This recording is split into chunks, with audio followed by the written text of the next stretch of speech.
Assalamualaikum warahmatullahi wabarakatuh.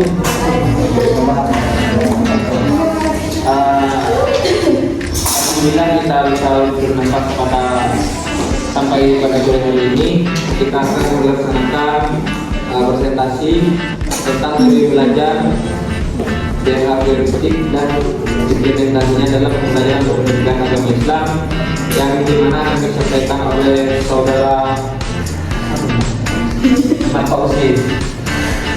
Assalamualaikum warahmatullahi wabarakatuh. Saja ya, bagian kali ini yaitu tentang teori belajar DNA heuristik dan implementasinya dalam pendidikan Islam. Jadi yang perlu diketahui intinya bahwa teori DNA heuristik ini adalah teori yang terdapat dalam kajian psikologi, karena yang dibahas dalam teorinya tingkah laku daripada manusia. Yang kemudian teori ini diterapkan ke dalam teori pembelajaran. Selanjutnya definisi dari behavioristik atau behaviorisme. Behaviorisme adalah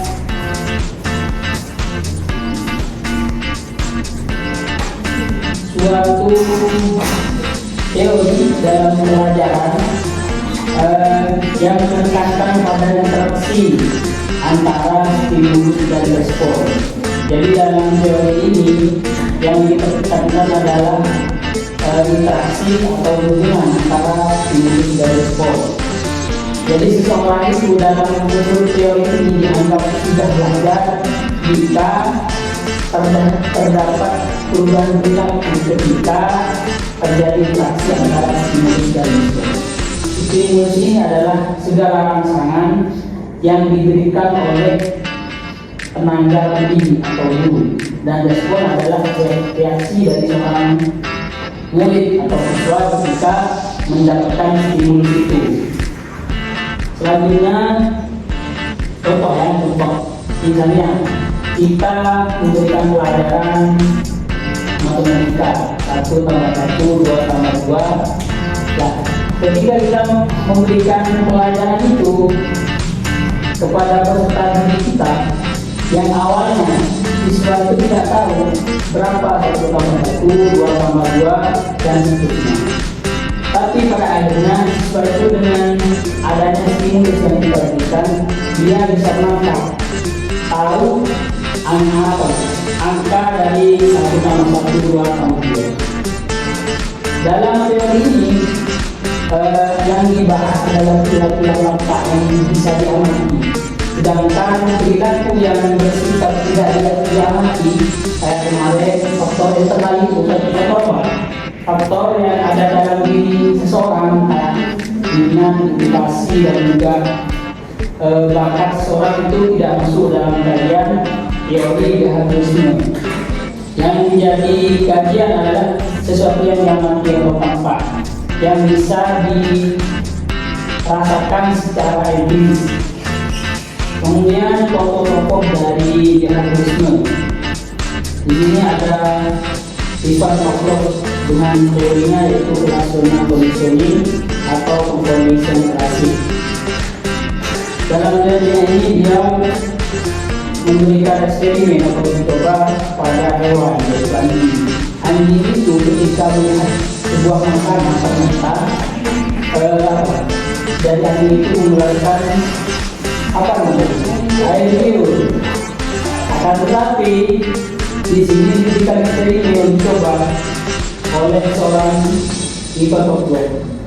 Ivan Pavlov ini memberikan tanda berupa bel, ya. Ketika bel itu dibunyikan, Ivan Pavlov itu dengan sekaligus memberikan daging pada si anjing, dan itu dilakukan secara berulang-ulang, secara periodik, yang pada hasilnya ketika diulang-ulang terus, akhirnya anjing itu menyadari bahwasanya kalau ada bunyi bel itu pasti ada daging. Makanya walaupun tanpa ada daging, si anjing itu tetap melakukan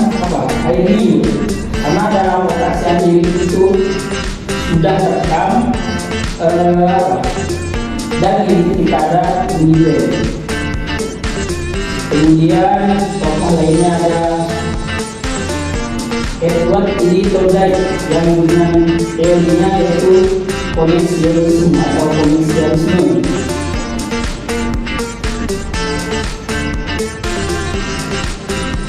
Selanjutnya tokoh yang lain yaitu ada Grace Taylor dengan teorinya operan conditioning.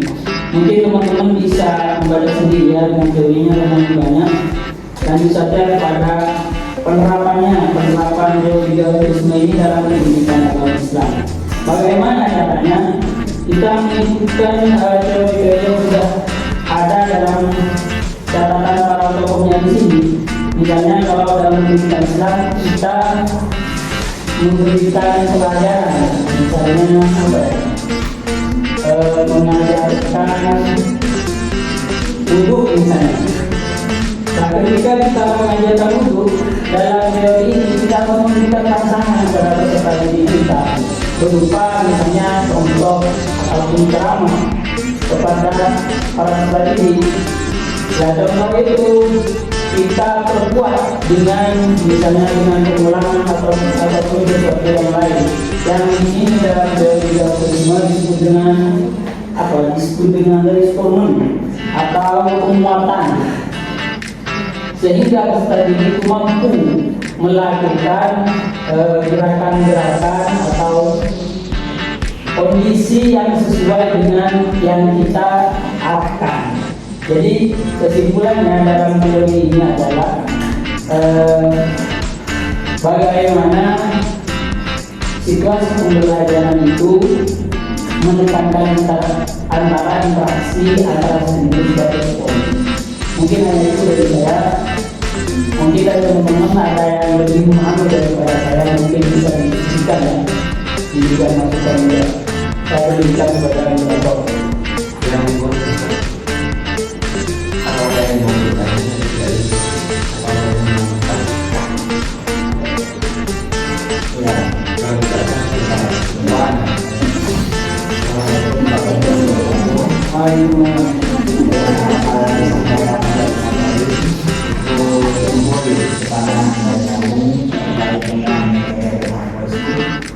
Kira-kira kelebihan dan kekurangan metode pembelajaran yang harus itu apa? Mohon penjelasannya. Kelebihan dan kekurangannya. Baik, kelebihan dan kekurangannya ini saya sebutkan salah satunya ya, karena kalau di buku itu banyak kelebihan dan kekurangannya. Kelebihannya menurut saya untuk situasi saat ini kelebihan dari teori ini adalah masih relevan dengan kondisi saat ini ya. Karena seorang murid itu diminta atau dituntut untuk mencapai target dari sebuah pembelajaran. Tanpa pembelajaran itu harus ada target, dan guru mempunyai target tertentu untuk mencapai sebuah pembelajaran itu, sehingga murid dituntut untuk mencapai target itu salah satu ini. Kemudian untuk apa kekurangannya menurut saya murid itu cenderung lebih pasif aktif, sehingga dengan murid yang pasif itu dia tidak bisa mengeluarkan potensinya, karena setiap tindakan itu dia sudah diatur untuk menyesuaikan dengan stimulus yang diberikan oleh seorang murid. Mungkin itu saja.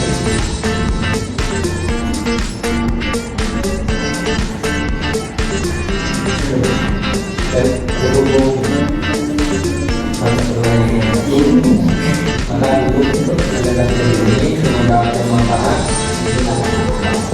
Satu cuma kemudian keadaan memang itu anda itu kemudian ya mungkin itu dari kami selaku presentasi dan moderator. Bila dari kesalahan mohon diperlunya. Bila dari hidayah. Assalamualaikum warahmatullahi wabarakatuh.